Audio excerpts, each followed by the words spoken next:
Anong baan ng kahoy? Anong tikas sa mampakuan? Natuyo na eh.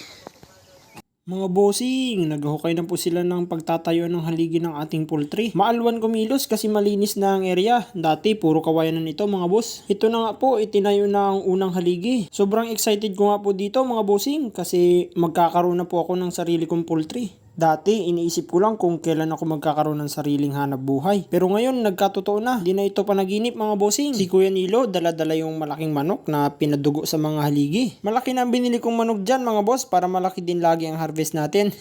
Dito, todo sipat yung ating foreman, si Tio Helio. Kailangan talaga nasa hulog ang mga haligi para walang problema ang building natin mga boss. Napakatibay na forma nito mga boss. Halos lahat ng bahay dito sa amin siya ang gumagawa. Sabi lang nga ni Dini sa Mindoro, ay pwede nang idayo, wag lang alayo. Ito na nga mga boss, na itayo na lahat ng mga haligi. Nakakataba talaga ng puso yung mga ganitong pagkakataon mga boss. Mga ganitong bagay po talagang inuuna kung gusto nating mas guminhawa pa ang ating pamumuhay. Kaya habang may pagkakataon mga bossing, matuto po tayong mag-aral magnegosyo. Pangalawang araw mga boss, nagtatakid na sila ng salo ng panukuran. Bali dito ipapatong mga boss yung panukuran ng sahig natin. Pinuputol ni Kuya Bong ng ayos yung kahoy para nasa eskwela. Kailangan laging pantayan mga boss para maganda tingnan. Yan, okay na ang lahat ng pansalo sa mga panukuran. Ito pala ang inuuna talaga mga boss bago magbubong para may mapatungan sila pag bubong na ang gagawin. At syempre, di mawawala ang merienda dyan. Masarap magmerienda habang tanaw mo yung mga project na unti-unting nabubuo mga boss. Dito tapos na ang skeleton ng sahig natin mga boss. Bali pamakuan na ng mga kawayan ang susunod na gagawin. May nasimulan na din na baybayan sa taas mga boss.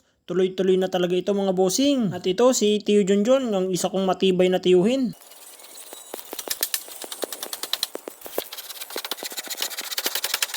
Ito naman si Kuya Jesus, inuukitan yung mga taas ng haligi na lalagyan ng baybayan. Anak pala ito ng forma natin mga boss. Ito buo ng baybayan, pwede na patungan ng trusses. Akit muna tayo dito sa taas mga bossing. Silipin natin kung pantay ba yung mga kahoy na gawa nila. Yun na, buo na. Konti na lang ang kulang nito mga boss. Malapit na talaga ito sa katotohanan. Yero na lang kailangan bilhin para mabubunga na.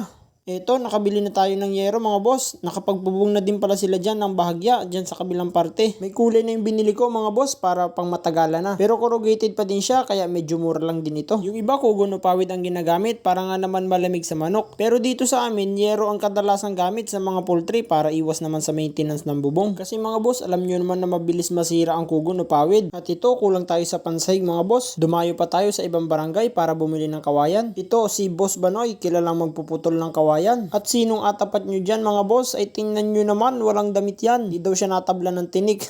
Mas gusto niya na walang damit kasi palagi daw nasabit ang damit niya sa mga tinik. Ge, Boss Banoy, yak-yakan mo yan. Natapos na maghapon, nakapuno na kami mga boss. Dito na namin pinutol-putol para bibiakin na lang para dun sa ating mga sahig. Yun lang muna mga boss. Sa sunod po ulit.